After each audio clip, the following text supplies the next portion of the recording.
한겨울 새벽 4시 서울 강남구의 고급 아파트 복도는 죽음처럼 고요했다. 중앙난방이 돌아가고 있음에도 불구하고 공기는 날카롭게 차가웠고 복도를 비추는 희미한 LED 조명만이 정막을 깨뜨리고 있었다. 엘리베이터 문이 느릿하게 열리자 낡은 갈색 여행 가방을 든 70대 노인이 천천히 모습을 드러냈다. 박영호. 그의 등은 세월의 무게로 구부러져 있었고 한때는 반듯했을 어깨는 이제 축 처져 있었다. 회색빛 털이 섞인 낡은 코트는 군데군데 헤어져 있었고 구겨진 바지 끝은 닳아서 실밥이 풀어져 있었다. 그러나 그의 눈빛만은 여전히 또렷했다. 30년 전 수많은 환자들을 살린 의사의 예리함이 남아 있었다. 영호는 무거운 발걸음으로 복도를 걸었다. 1204호. 그가 지난 5년간 살았던 집이었다. 아니, 정확히는 아들 박준성이 마련한 집이었다. 영호는 떨리는 손으로 현관문 옆 디지털 도어락에 손을 뻗었다. 0427 그의 생일이었다. 하지만 삐삐삐 하는 경고음과 함께 빨간 불이 켜졌다. 영호는 당황하며 다시 번호를 눌렀다. 0427 또다시 빨간 불. 그는 손가락을 떨며 세 번째로 시도했지만 결과는 같았다. 그제야 현실이 다가왔다. 비밀번호가 바뀌었다는 것을. 영호는 초인종을 눌렀다. 딩동하는 소리가 울려 퍼졌지만 집 안은 조용했다. 그는 다시 눌렀다. 한 번, 두 번, 세 번.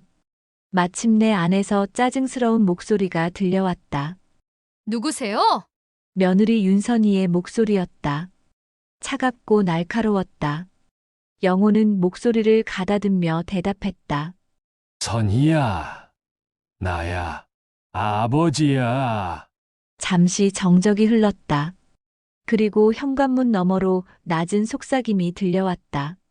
준성과 선희가 뭔가를 의논하고 있는 것 같았다. 영호는 가슴이 답답해지는 것을 느꼈다. 문이 열렸다. 윤선이가 모습을 드러냈다. 30대 후반의 그녀는 고급스러운 실크 잠옷을 입고 있었고 머리는 단정하게 묶여 있었다. 그러나 그녀의 표정은 냉랭했다. 마치 불청객을 맞이하는 듯한 얼굴이었다. 아버님, 그녀는 문턱을 가로막으며 서 있었다. 몇 번 말씀드려야 합니까? 여긴 이제 아버님이 계실 곳이 아니라고요. 영호의 가슴이 철렁 내려앉았다. 선희야, 무슨 소리야? 여기가 내 집인데. 아버님의 집이요? 이 집은 준성이 이름으로 되어 있어요. 그리고 우리가 대출금을 갚아나가고 있고요. 아버님이 기여하신 게 뭐가 있나요? 그 순간 거실에서 박준성이 모습을 드러났다. 40대 초반의 그는 회사원다운 단정한 파자마를 입고 있었다. 그러나 아버지를 마주보지 못하고 시선을 바닥으로 향했다. 아버지, 그의 목소리는 작고 떨렸다. 준성아, 영호는 아들에게 간절한 눈빛을 보냈다. 아버지가 어디 갈 곳이 있겠니? 제발. 박준성은 한숨을 내쉬었다. 그의 어깨가 무겁게 처졌다. 아버지, 우리도 빠듯해요. 아이들 교육비에 집 대출금까지. 정말 힘들어요. 제발 이해해 주세요. 아이들은 어디 있니? 할아버지가 왔다고 하면. 아이들은 자고 있어요. 윤선이가 날카롭게 끼어들었다. 그리고 깨울 필요도 없고요. 아버님께서 여기 계시면 아이들 정서에도 좋지 않아요. 냄새도 나시고. 영호는 자신도 모르게 옷깃을 당겼다. 며칠째 제대로 씻지 못해 몸에서 나는 냄새를 그도 알고 있었다. 그러나 며느리의 잔혹한 직설은 그의 마음을 산산조각 냈다. 준성아, 영호는 마지막 희망을 걸며 아들을 불렀다. 내가 어릴 때를 기억하니? 아버지가 밤낮 없이 일해서 너를 키웠잖아. 등록금도, 결혼 자금도. 아버지, 박준성의 목소리에는 피로가 묻어 있었다. 그건 다 옛날 일이에요. 지금 우리 상황을 아셔야죠. 회사 구조 조정에 아이들 사교육비까지 정말 여유가 없어요. 윤선이가 남편의 팔을 잡았다. 준성아, 시간 늦었어. 내일 회사 가야잖아. 영호는 그들의 모습을 바라보며 가슴 깊은 곳에서 무언가가 부서지는 소리를 들었다. 30년 전 그는 이 도시에서 가장 존경받는 내과 의사였다. 영호병원이라는 이름의 작지만 명망 있는 병원을 운영했고 가난한 환자들을 위한 무료 진료도 마다하지 않았다. 그 시절 그는 자신의 모든 것을 가족을 위해 바쳤다. 아들의 미래를 위해 최고의 교육을 시켜주었고 결혼할 때도 아낌없이 지원했다. 그러나 10년 전 의료사고 소송과 잘못된 투자로 인해 모든 것을 잃었다. 병원은 문을 닫았고 평생 모은 재산은 배상금과 빚 정리로 사라졌다. 그 이후로 그는 아들 가족에게 의지하며 살아왔다. 처음에는 고마워하던 아들과 며느리였지만 시간이 지나면서 그들의 태도는 점점 차가워졌다. 그럼 어디로 가라는 거니? 영호의 목소리가 떨렸다. 시설이라도 알아보세요. 윤선이가 차갑게 말했다. 요양원 같은 곳 말이에요. 아버님 나이에는 그게 맞아요. 선이야. 박준성이 아내를 말렸지만 이미 상황은 돌이킬 수 없었다. 영호는 자신이 서 있는 복도 바닥을 내려다봤다.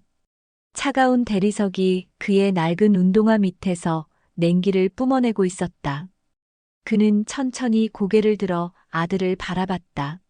준성아, 아버지가 그렇게 부담스럽니? 박준성은 대답하지 못했다. 그저 입술만 파르르 떨 뿐이었다. 알겠다. 영호는 고개를 끄덕였다. 아버지가 짐이 되는구나. 그는 바닥에 놓여있던 낡은 여행 가방을 다시 들어 올렸다. 가방은 그가 의사 시절부터 사용하던 것으로 지금은 그의 전 재산이 담겨 있었다. 몇 벌 안 되는 옷가지와 낡은 의학 교과서 몇 권, 그리고 의사 면허증이 전부였다. 아버지, 잠깐만요. 박준성이 급하게 말했다. 이렇게 나가시면 괜찮다. 영호는 쓸쓸하게 웃었다. 아버지도 이젠 나이가 들어서 눈치가 생겼다. 더 이상 민폐 끼치지 않을게. 윤선이는 팔짱을 끼고 서 있었다. 영호는 마지막으로 아들을 바라봤다. 준성아, 아버지를 원망하지는 마라. 아버지도 너를 원망하지 않을 테니까. 그의 목소리가 끝나자 현관문이 쾅 하고 닫혔다. 동시에 디지털 도어락에서 삐삐삐 하는 소리와 함께 자물쇠가 채워지는 소리가 들렸다. 영호는 한참 동안 그 문을 바라보았다. 그 너머에는 따뜻한 난방이 있고 포근한 침대가 있고 무엇보다 그가 평생 사랑했던 가족이 있었다. 그러나 이제 그 모든 것은 그와 상관없는 일이 되었다. 영호는 가방끈을 꽉 잡고 복도를 걸어 나갔다. 그의 발걸음 소리만이 공허하게 울려 퍼졌다. 엘리베이터 앞에 서서 그는 잠시 뒤를 돌아봤다. 1204호 현관문에는 여전히 불이 꺼져 있었다. 마치 그가 애초부터 그곳에 존재하지 않았던 것처럼. 엘리베이터 문이 열렸다. 영호는 천천히 안으로 들어가며 1층 버튼을 눌렀다. 거울에 비친 자신의 모습이 초라하게 보였다. 한때는 환자들의 생명을 구하던 손이 이제는 떨리고 있었고, 한때는 희망으로 빛났던 눈빛도 이제는 흐려져 있었다. 1층에 도착하자 영호는 아파트 로비를 가로질러 밖으로 나갔다. 새벽 공기는 차가웠고 거리는 적막했다. 몇 대의 택시만이 지나갈 뿐이었다. 그는 가방을 끌며 걷기 시작했다. 어디로 가야 할지는 모르겠지만 일단 이곳에서 멀어져야 했다. 그의 눈가에 눈물이 맺혔다. 70년을 살아오면서 이렇게 절망적인 순간은 처음이었다. 의료사고와 사업 실패로 재산을 잃었을 때도, 병원 문을 닫을 때도 이 정도는 아니었다. 그때는 적어도 가족이라는 버팀목이 있었다. 하지만 이제는 그마저도 잃었다. 이제 나도 정말 홀로구나. 그는 혼자 중얼거렸다. 하지만 아직 그는 모르고 있었다. 이 절망적인 순간이 끝이 아니라 새로운 시작의 신호라는 것을. 그리고 그 안에 잠들어 있던 진정한 의사의 영혼이 곧 다시 깨어나게 될 것이라는 사실을. 새벽 5시 서울의 거리에 홀로 선 박영호. 그의 진짜 이야기가 이제 시작되려 하고 있었다. 이어지는 반전 스토리가 궁금하시면 구독과 좋아요 한번 눌러주세요. 여러분의 응원이 절 힘나게 합니다. 한 번뿐인 인생 오늘의 이야기 시작할게요. 새벽 6시가 되자 하늘이 서서히 밝아오기 시작했다. 영호는 무거운 가방을 끌며 한강공원으로 향했다. 차가운 바람이 그의 낡은 코트 사이로 파고 들어왔지만 그는 개의치 않았다. 지금 그에게는 추위보다 더 큰 고통이 가슴을 짓누르고 있었다. 공원에 도착하자 영호는 벤치 하나를 찾아 앉았다. 딱딱한 나무 벤치는 차가웠지만 그나마 쉴 곳이 있다는 것만으로도 감사했다. 그는 주머니를 뒤져보았다. 지갑 안에는 10,000원짜리 지폐 한 장과 동전 몇 개가 전부였다.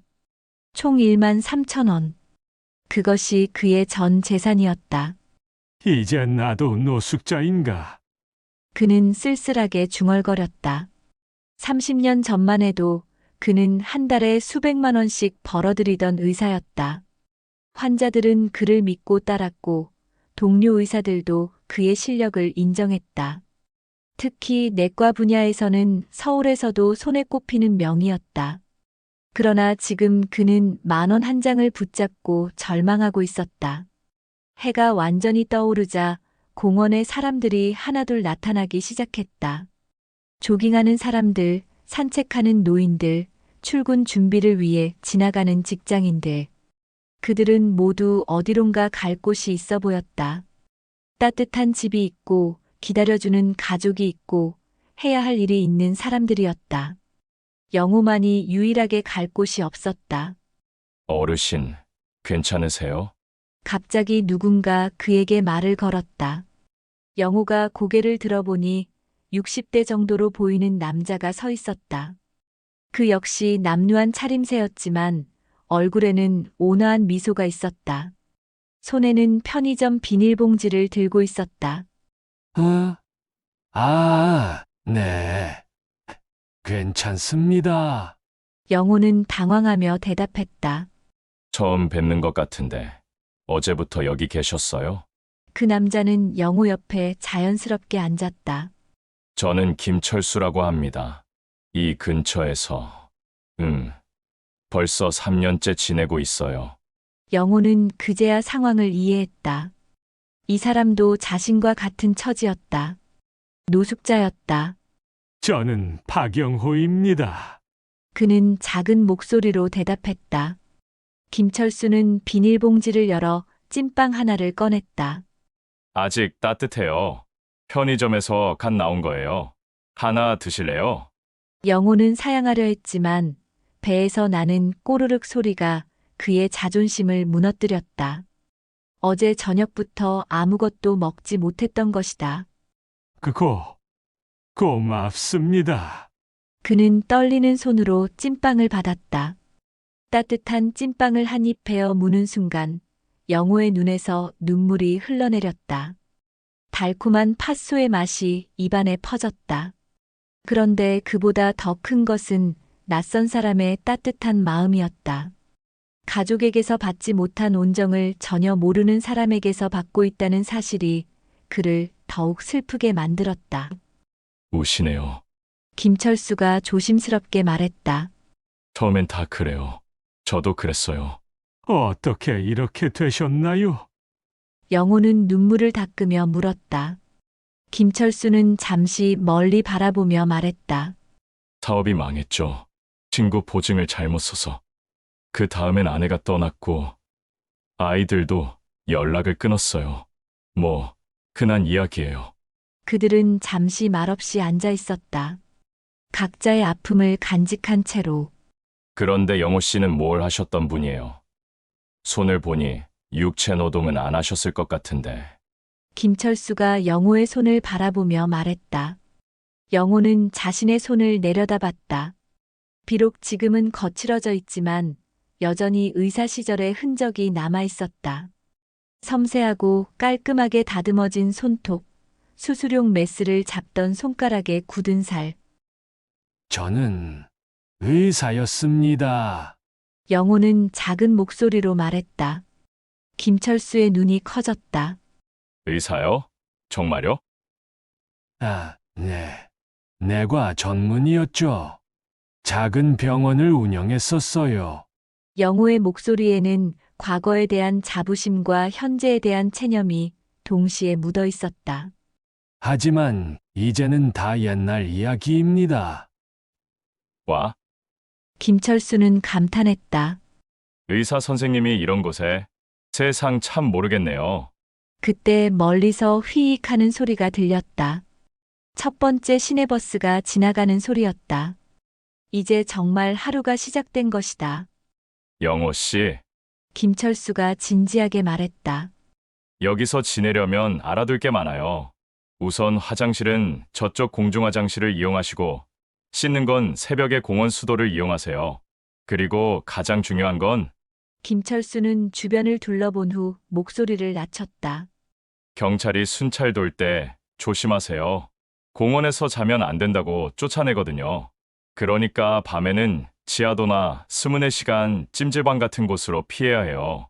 돈이 없으면 지하철역이라도. 영호는 고개를 끄덕이며 들었다. 이런 현실적인 조언을 들어야 하는 자신의 처지가 믿기지 않았다. 불과 하루 전까지만 해도 그는 따뜻한 집에서 잠자리에 들었는데 그리고 이것도 중요해요. 김철수가 계속 말했다. 폐지나 캔 줍는 일은 나름 경쟁이 치열해요. 구역이 정해져 있고 먼저 하던 사람들이 있거든요. 함부로 침범하면 큰일 나요. 그럼 어떻게 살아가나요? 영호가 물었다. 일단 버티는 거죠. 하루하루 버티는 거예요. 김철수는 쓸쓸하게 웃었다. 그러다 보면 길이 보일 거예요. 아마도. 그들의 대화는 갑자기 나타난 공원 관리소 직원에 의해 중단되었다. 여기서 뭐 하세요? 벤치는 잠깐 쉬는 곳이지 장시간 머물 곳이 아닙니다. 김철수는 익숙하다는 듯이 일어났다. 네, 알겠습니다. 가겠습니다. 영호도 서둘러 가방을 들고 일어났다. 그의 다리는 오랫동안 앉아 있어서 저려왔다. 그들은 공원을 벗어나 거리로 나왔다. 이제 출근 시간이라 거리에는 사람들이 바쁘게 오가고 있었다. 정장을 차려입은 직장인들, 학교에 가는 학생들, 쇼핑백을 든 주부대. 모두가 목적지가 있어 보였다. 영호 씨, 일단 오늘은 주변을 둘러보면서 익숙해지세요. 김철수가 조언했다. 그리고 너무 절망하지 마세요. 아직 끝난 게 아니니까. 김철수는 그렇게 말하고는 다른 방향으로 걸어갔다. 아마 그만의 일과를 시작하러 가는 모양이었다. 영호는 혼자 남겨졌다. 그는 거리를 천천히 걸으며 생각했다. 70년을 살아오면서 이런 경험은 처음이었다. 집도 돈도 가족도 없는 상황. 하지만 김철수의 말이 맞았다. 아직 끝난 게 아니었다. 그의 가슴속 깊은 곳에서 무언가가 꿈틀거리고 있었다. 30년간 환자들을 치료하며 쌓아온 경험과 지식, 그리고 사람을 살리고자 하는 의사로서의 본능. 그것만은 아무도 빼앗아갈 수 없었다. 영호는 주머니에서 낡은 의사 면허증을 꺼내 바라봤다. 종이는 누렇게 발해 있었지만 거기에 적힌 그의 이름은 여전히 또렷했다. 박영호. 그는 여전히 의사였다. 비록 병원도 환자도 없지만 그는 면허증을 다시 주머니에 넣고 걸음을 재촉했다. 새로운 하루가 시작되었고 그는 살아남아야 했다. 그리고 언젠가는 다시 일어설 것이다. 일주일이 흘렀다. 영호는 김철수에게서 배운 대로 하루하루를 버텨나갔다. 새벽에는 공원 화장실에서 세수를 하고 낮에는 폐지와 빈 캔을 주워 모았다. 그가 하루 종일 발품을 팔아서 모은 폐지로는 기껏해야 3, 4천 원을 벌 수 있었다. 그것으로 편의점 삼각김밥 하나와 물 한 병이면 하루를 때울 수 있었다. 하지만 몸은 점점 한계를 드러내고 있었다. 70세의 노구에게 하루 종일 거리를 헤매며 무거운 폐지 더미를 끄는 일은 너무 벅찼다. 특히 무릎과 허리가 아파왔다. 젊었을 때부터 오랜 시간 서서 수술하느라 무리했던 허리가 이제는 비명을 지르고 있었다. 그날도 영호는 폐지를 가득 실은 손수레를 끌고 있었다. 재활용품 수거 업체가 있는 곳까지는 아직 2km가 더 남아 있었다. 무거운 수레는 그의 팔과 어깨에 부담을 주었고 바퀴가 고장난 부분 때문에 자꾸 한쪽으로 기울었다. 후, 영호는 잠시 멈춰서 숨을 골랐다. 이마에는 땀이 맺혀 있었다. 11월의 차가운 날씨임에도 불구하고 말이다. 그때 뒤에서 경적 소리가 요란하게 울렸다. 야, 할아버지! 길 좀 비켜요! 트럭 운전사가 창문을 내리고 소리쳤다. 영호는 깜짝 놀라 급히 손수레를 길가로 피하려 했다. 그런데 그 순간 발을 헛디뎠다. 아! 영호는 그대로 인도 경계석에 걸려 넘어졌다. 손수레가 뒤따라 넘어지면서 정성스럽게 모은 폐지들이 사방으로 흩어졌다. 더 심각한 것은 넘어지면서 오른쪽 발목을 심하게 접질렸다는 것이었다. 아! 뼈가 부러지는 듯한 극심한 통증이 발목에서 뻗어 올라왔다. 영호는 바닥에 주저앉아 발목을 붙잡았다. 이미 붓기 시작하고 있었다. 의사로서의 경험으로 봐도 단순한 접질림이 아니었다. 인대가 심하게 손상되었거나 심지어 골절일 가능성도 있었다. 지나가던 사람들이 몇 명 모여들었다. 하지만 대부분은 그저 구경만 할 뿐이었다. 괜찮으세요? 한 젊은 여성이 물었다. 병원에 가셔야겠어요. 중년 남성이 말했다. 119 불러드릴까요? 또 다른 사람이 제안했다. 하지만 영호는 고개를 저었다. 괜찮습니다. 괜찮아요. 그는 주변에 흩어진 폐지들을 바라봤다. 하루 종일의 노고가 한순간에 물거품이 되었다. 몇몇 사람들이 도와주려 했지만 대부분은 더러워진 폐지를 주워 담는 것을 꺼려했다. 영호는 이를 악물고 일어서려 했다. 하지만 발목에 체중이 실리는 순간 극심한 통증 때문에 다시 주저앉고 말았다. 아저씨, 정말 병원 가셔야겠어요. 구경꾼 중 한 명이 걱정스럽게 말했다. 영호는 주머니를 더듬었다. 지갑 안에는 이틀 전부터 모은 돈 6천 원이 들어 있었다. 병원비로는 턱없이 부족한 금액이었다. 특히 응급실에 가면 기본 진료비만 해도 몇만 원은 나올 터였다. 하지만 통증은 점점 심해지고 있었다. 발목이 퉁퉁 부어오르고 있고 걷기는커녕 서 있기도 힘들었다.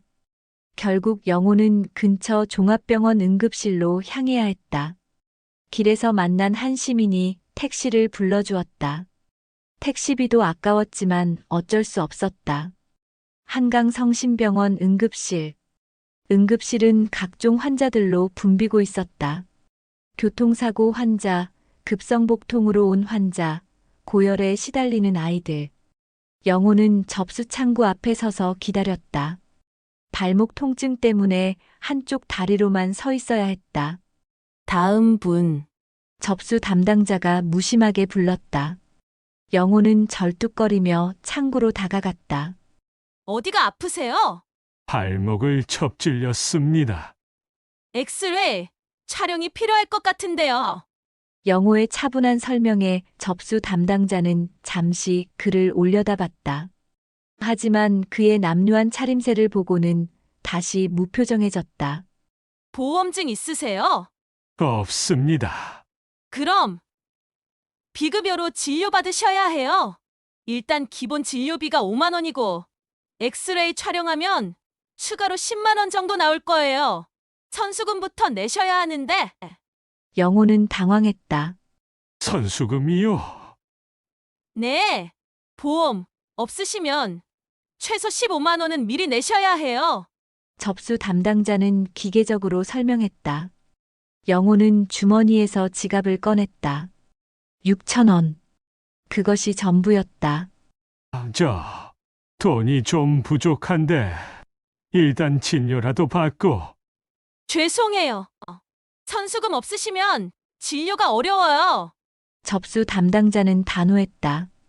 여기는 자선병원이 아니거든요. 영호는 얼굴이 화끈거리는 것을 느꼈다. 30년 전 그가 의사였을 때는 이런 환자들을 위해 무료 진료를 마다하지 않았다. 특히 응급 환자는 돈이 없어도 일단 치료부터 했다. 하지만 지금 그는 반대편에 서 있었다. 그럼 다른 방법은 없나요? 구청에서 의료비 지원 받으시거나 아니면 무료 진료소를 알아보세요. 접수 담당자는 이미 다음 환자를 보고 있었다. 주변 사람들의 시선이 영호에게 집중되었다. 대기실에 앉아있던 환자들과 보호자들이 수군거리기 시작했다. 저 할아버지 돈 없나 보네. 요즘 그런 사람들 많아. 병원에 돈도 없이 오면 어떡해? 영호는 귀가 따가웠다. 그는 고개를 숙이고 절뚝거리며 응급실을 나왔다. 발목 통증은 더욱 심해졌지만 마음의 상처가 더 컸다. 병원 입구에서 영호는 잠시 멈춰섰다. 저 높은 건물 어디선가는 지금도 의사들이 환자를 치료하고 있을 것이다. 30년 전의 자신처럼. 그때의 자신이라면 지금의 자신 같은 환자를 어떻게 대했을까? 아마 돈부터 물어봤겠지. 그는 쓸쓸하게 웃었다. 그 순간 깨달았다.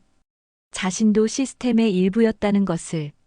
환자의 고통보다 병원 경영을 우선시했던 적이 얼마나 많았던가. 지금에서야 그 차가운 현실을 피부로 느끼고 있었다. 영호는 근처 약국으로 향했다. 적어도 진통제와 파스 정도는 살 수 있을 것이다. 약사에게 상황을 설명하니 간단한 소염 진통제와 붕대를 권해주었다. 3천 원이었다. 집에서 얼음찜질하시고 며칠 푹 쉬세요. 약사의 친절한 조언이었다. 하지만 영호에게는 집이라는 것이 없었다. 그리고 푹 쉴 여유도 없었다. 내일도 폐지를 주어야 먹고 살 수 있었다. 영호는 약국을 나와 공원으로 돌아갔다. 벤치에 앉아 진통제를 먹고 발목에 붕대를 감았다. 30년간 환자를 치료하던 손놀림은 여전히 정확했다. 의사가 스스로를 치료하는구나. 그는 자조적으로 웃었다. 하지만 이 경험은 그에게 중요한 깨달음을 주었다. 의사로서 환자를 대하는 마음가짐에 대해서, 그리고 진정한 치료는 단순히 기술이나 지식이 아니라 환자의 아픔을 공감하는 마음에서 시작된다는 것을. 발목은 여전히 아팠지만 그의 마음속에서는 무언가가 다시 살아나고 있었다. 잃어버렸던 의사로서의 진정한 소명이. 이틀 후 영호는 다른 병원을 찾아야 했다. 발목 상태가 악화되어 걷기조차 힘들어졌기 때문이다. 진통제로는 더 이상 버틸 수 없었다. 김철수가 알려준 시립병원이라면 조금이라도 저렴할 것이라는 희망으로 절뚝거리며 지하철을 타고 갔다. 서울시립병원 응급실. 이곳도 환자들로 가득했지만 앞선 병원보다는 분위기가 조금 나아 보였다. 영호는 접수 창구로 향했다. 지갑 안에는 어제 하루 종일 모은 4천 원과 진통제 살 때 남은 3천 원, 총 7천 원이 들어있었다. 어디 아프세요? 이번 접수 담당자는 좀 더 친절해 보였다. 50대 여성으로 안경 너머로 영호를 따뜻하게 바라봤다. 발목을 다쳤는데 며칠 전부터 계속 아파서. 영호는 조심스럽게 말했다. 보험은 있으세요? 없습니다만 기초생활수급자는 아니요. 영호는 고개를 저었다. 아직 그런 절차를 밟을 엄두가 나지 않았다. 그럼 일단 7만 원 정도 예상하시면 되겠어요. 그런데 접수 담당자는 영호의 초라한 모습을 보며 조심스럽게 물었다. 혹시 의료비가 부담되시면 사회복지사와 상담 받아보세요. 영호는 고개를 끄덕였다. 하지만 지금 당장 7천 원으로는 어림도 없는 일이었다. 일단 대기실에서 기다리시면서 생각해 보세요. 접수 담당자는 번호표를 주며 말했다. 대기실로 향하던 영호는 갑작스런 목소리에 멈춰섰다. 박영호 선생님? 박영호 원장님 맞으시죠? 영호는 깜짝 놀라 뒤를 돌아봤다. 60대 중반으로 보이는 남성이 휠체어를 밀고 있었다. 휠체어에는 80대 정도의 할머니가 앉아 있었다. 최만수 씨, 영호는 그 얼굴을 기억해냈다. 30년 전 그의 병원에서 만났던 환자였다. 당시 만수의 15살 딸이 급성 맹장염으로 위험한 상황이었는데 가난한 그들에게는 수술비가 부담이었다. 영호는 무료로 수술을 해주었고 그 후에도 회복할 때까지 치료비를 받지 않았다. 원장님, 정말 원장님이시네요. 최만수는 눈물을 글썽이며 다가왔다. 이게 얼마만입니까? 대기실의 다른 환자들이 무슨 일인가 하며 쳐다봤다. 영호는 당황스러웠다. 만수 씨, 조용히 좀. 하지만 최만수는 더욱 목소리를 높였다. 여러분, 이분이 저희 가족의 은인이에요. 그는 주위 사람들에게 외쳤다. 30년 전에 제 딸을 살려주신 분입니다. 그것도 돈 한 푼 안 받고. 대기실이 술렁이기 시작했다. 사람들이 영호를 바라봤지만 그의 현재 모습을 보고는 의아해했다. 남루한 옷차림, 며칠째 제대로 씻지 못한 얼굴, 절뚝거리는 모습. 도저히 명망 있는 의사로는 보이지 않았다. 아저씨, 착각하신 거 아닌가요? 한 젊은 남성이 의심스럽게 말했다. 저분이 의사라고요? 중년 여성이 코웃음을 쳤다. 말이 됩니까? 하지만 최만수는 확신에 차 있었다. 틀림없어요. 박영호 원장님이에요. 영호병원 원장님. 영호병원. 옆에 있던 또 다른 중년 남성이 반응했다. 아, 그 병원. 10년 전쯤 문 닫지 않았나요? 의료사고인가 뭔가로? 영호는 얼굴이 화끈거렸다. 그는 고개를 숙이며 작은 목소리로 말했다. 만수 씨, 그건 다 옛날 이야기예요. 이제 전 아무것도 아닌 사람입니다. 무슨 말씀을 하세요? 최만수는 눈물을 흘리며 말했다. 원장님 덕분에 제 딸이 살았어요.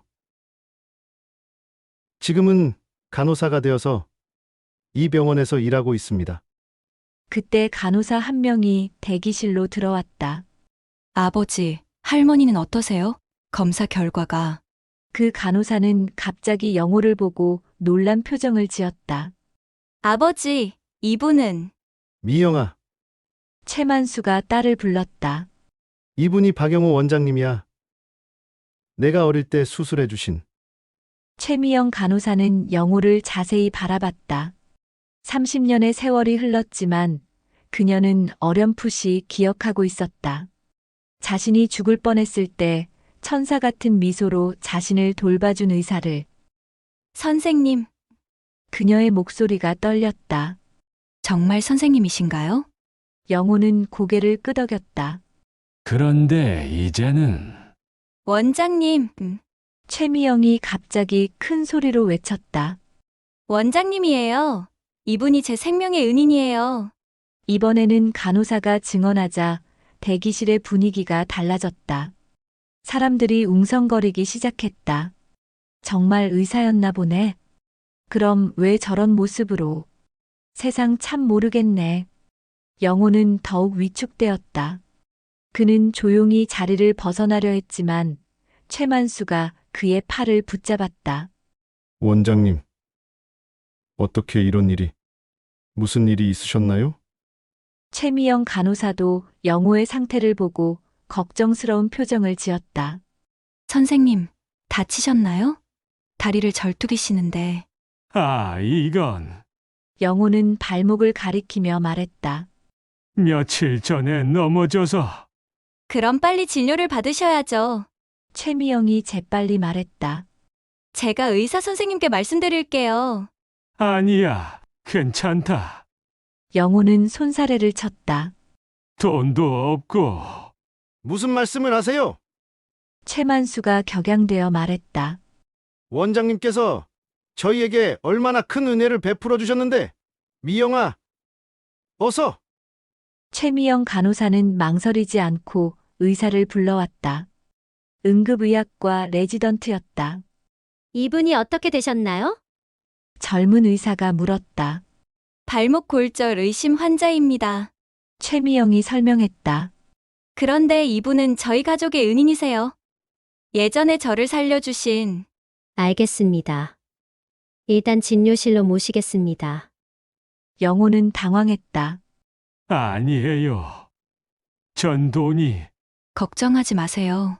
최미영이 따뜻하게 말했다. 선생님께서 저희에게 베풀어 주신 은혜를 이제 저희가 갚을 차례예요. 그 순간 영호의 눈에 눈물이 맺혔다. 30년 전 자신이 뿌린 선한 씨앗이 이런 방식으로 돌아오고 있었다. 가족에게도 받지 못했던 따뜻함을 전혀 예상치 못한 곳에서 받고 있었다.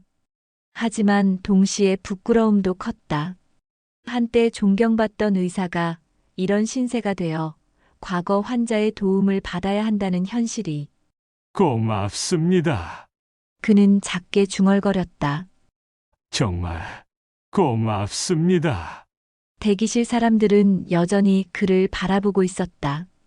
어떤 이는 동정의 눈빛으로, 어떤 이는 호기심으로, 또 어떤 이는 경외감으로. 영호는 깨달았다. 비록 지금은 초라한 모습이지만 과거에 행한 선행은 결코 사라지지 않는다는 것을. 그리고 진정한 의사의 가치는 돈이나 명예가 아니라 환자를 향한 진심 어린 마음에 있다는 것을. 휠체어에 앉아 진료실로 향하면서 그는 가슴 깊은 곳에서 무언가가 다시 뜨겁게 타오르는 것을 느꼈다.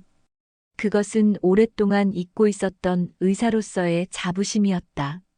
치료를 마치고 나온 영호는 발목에 깁스를 하고 목발을 짚고 있었다. 골절은 아니었지만 심한 염좌로 최소 2주간은 안정을 취해야 한다는 진단이었다. 최미영 간호사는 그에게 진통제와 소염제까지 챙겨주었다. 선생님, 제 전화번호예요. 그녀는 명함을 건네며 말했다. 혹시 불편한 것 있으시면 언제든 연락하세요. 정말 고맙다. 영호는 진심으로 감사했다. 30년 전에 내가 한 일이 이렇게 돌아올 줄은. 선생님께서 저에게 새 생명을 주셨어요. 이 정도는 당연한 일이에요. 최미영의 목소리는 따뜻했다. 최만수도 곁에서 말했다. 원장님, 어디 머무실 곳이라도 있으신 건가요? 걱정됩니다. 영호는 잠시 망설였다. 자신의 처지를 솔직히 말하기가 부끄러웠다. 저는 지금 임시로. 혹시 갈 곳이 없으시면 저희 집에라도 오세요. 최만수가 간절하게 말했다. 아니야, 괜찮다. 영호는 손사래를 쳤다. 이미 충분히 신세를 졌어. 그들과 헤어진 후 영호는 목발을 짚고 천천히 공원으로 돌아갔다. 해는 이미 저물어가고 있었다. 11월의 차가운 저녁 공기가 그의 뺨을 스쳤다. 공원에 도착했을 때는 완전히 어두워져 있었다. 가로등 불빛만이 벤치를 희미하게 비추고 있었다. 영호는 평소 자리에 앉아 하루를 정리하려 했다. 그때였다. 으악, 누가 누가 좀 도와주세요! 멀지 않은 곳에서 다급한 목소리가 들려왔다. 영호는 고개를 들어 소리가 나는 방향을 바라봤다. 가로등 아래에서 한 노숙자가 쓰러져 있었다. 50대 정도로 보이는 남성이었는데 가슴을 부여잡고 괴로워하고 있었다. 주변에 있던 다른 노숙자들이 당황해하며 우왕좌왕하고 있었다. 이봐, 괜찮아? 119 불러야 하는 거 아니야? 핸드폰이 어디 있어? 영호는 본능적으로 자리에서 일어났다. 목발을 짚고 있었지만 그의 발걸음은 빨라졌다. 잠깐 비켜주세요. 영호는 사람들을 해치고 쓰러진 남성에게 다가갔다. 30년간 축적된 의학적 본능이 되살아났다. 아저씨, 괜찮으세요? 영호는 무릎을 꿇고 환자를 살펴봤다. 환자는 숨을 헐떡이며 가슴을 움켜쥐고 있었다. 얼굴은 창백했고 식은땀이 흘러내렸다. 맥박은 불규칙했다. 심장마비 증상이다. 영호는 즉시 판단했다. 급성 심근경색의 전형적인 증상들이었다. 모두 뒤로 물러서세요. 영호는 권위 있는 목소리로 말했다. 환자에게 공기가 필요합니다. 사람들이 본능적으로 그의 말에 따랐다. 비록 노숙자 차림이었지만 그의 목소리와 행동에는 전문가의 자신감이 묻어 있었다. 영호는 환자의 맥박을 재고 동공을 확인했다. 그리고 환자의 가슴에 귀를 대어 심음을 들었다. 모든 동작이 정확하고 신속했다. 아저씨, 들리세요? 지금 가슴이 아픈가요? 너무 아파. 환자가 힘겹게 대답했다. 언제부터 아팠어요? 아까부터. 갑자기. 영호는 주변을 둘러봤다. 누가 119 불렀나요? 아직 못 불렀어요. 한 노숙자가 대답했다. 지금 즉시 불러주세요. 그리고 급성 심근경색 의심 환자라고 말하세요. 영호는 환자의 옷을 느슨하게 해주고 편안한 자세로 눕혔다. 그리고 환자의 손을 잡고 진정시키기 시작했다. 괜찮습니다. 곧 구급차가 올 거예요. 천천히 숨 쉬세요. 깊게, 천천히. 그의 목소리는 차분하고 안정감이 있었다. 환자의 불안한 표정이 조금씩 누그러졌다. 당신 의사예요? 환자가 힘겹게 물었다. 예, 의사입니다. 영호는 망설임 없이 대답했다. 지금 괜찮아질 거예요. 주변 사람들이 놀란 눈으로 영호를 바라봤다. 김철수도 그 중에 있었다. 영호 씨가 의사라고? 정말이야? 하지만 영호는 주변의 시선 따위는 신경 쓰지 않았다. 오직 환자에게만 집중했다. 30년 전 응급실에서 환자를 살렸던 그 순간들이 생생하게 되살아났다. 10분 후 구급차 사이렌 소리가 들렸다. 구급대원들이 도착하자 영호는 간결하게 환자 상태를 브리핑했다. 50대 남성, 급성 흉통 호소, 심근경색 의심, 맥박 불규칙, 혈압 측정 필요. 의식은 명료하나 창백하고 식은땀 흘리고 있습니다. 구급대원은 영호의 전문적인 설명에 놀랐다. 의료진이신가요? 의사입니다. 감사합니다. 덕분에 빠른 처치가 가능할 것 같습니다. 환자가 구급차에 실려가는 것을 지켜보며 영호는 깊은 숨을 내쉬었다. 오랜만에 느끼는 성취감이었다. 비록 집도 없고 돈도 없지만 그는 여전히 사람을 살릴 수 있었다. 영호 씨, 김철수가 다가왔다. 정말 대단하네요. 완전히 의사 같았어요.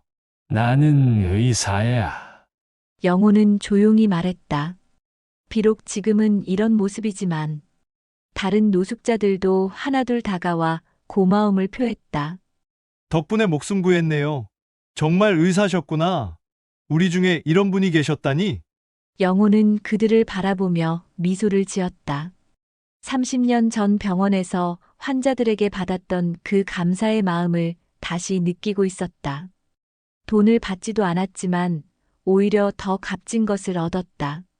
목발을 짚고 벤치로 돌아가는 길에 영호는 하늘을 올려다봤다. 별들이 반짝이고 있었다. 차가운 바람이 불었지만 그의 가슴은 뜨거웠다. 그는 주머니에서 낡은 의사 면허증을 꺼내 바라봤다. 30년 전에도 지금도 같은 이름이 적혀 있었다. 박영호. 그는 여전히 의사였다. 아직 끝난 게 아니야. 그는 스스로에게 속삭였다. 나는 여전히 사람을 살릴 수 있어. 그날 밤 차가운 벤치에서 잠들면서도 영호의 마음은 따뜻했다. 비록 모든 것을 잃었지만 가장 소중한 것만은 잃지 않았다는 것을 깨달았기 때문이다. 진정한 의사는 하얀 가운을 입고 있어야 하는 것도 번듯한 병원에서 일해야 하는 것도 아니었다. 환자의 아픔에 공감하고 생명을 살리려는 마음만 있다면 어디서든 의사가 될 수 있었다. 그리고 그 마음은 그 어떤 시련도 빼앗아갈 수 없는 것이었다. 한 번뿐인 인생 이야기 잘 들으셨나요? 여러분의 가슴에 울림이 있었다면 좋아요와 구독 눌러주세요. 여러분의 관심이 제게 큰 힘이 됩니다. 어쩌면 우리는 모두 박영호입니다. 인생의 어느 순간 모든 것이 무너져 내리는 것 같을 때 자신이 누구인지조차 잊어버릴 때가 있죠. 하지만 기억하세요. 당신의 진정한 가치는 외부의 것들로 결정되지 않습니다. 직업을 잃어도, 재산을 잃어도, 심지어 사랑하는 사람들이 등을 돌려도 당신 안에 있는 본질만은 아무도 빼앗아갈 수 없어요. 그것이 선생님의 가르침일 수도, 부모의 사랑일 수도, 예술가의 감성일 수도 있겠죠. 가장 절망적인 순간이야말로 진정한 자신을 발견할 수 있는 순간입니다. 박영호가 거리에서 자신의 진짜 모습을 찾았듯이 여러분도 어떤 시련 속에서든 빛나는 자신만의 가치를 발견하시길 바랍니다. 추락은 끝이 아니라 새로운 시작입니다. 긴 이야기 들어주셔서 감사합니다.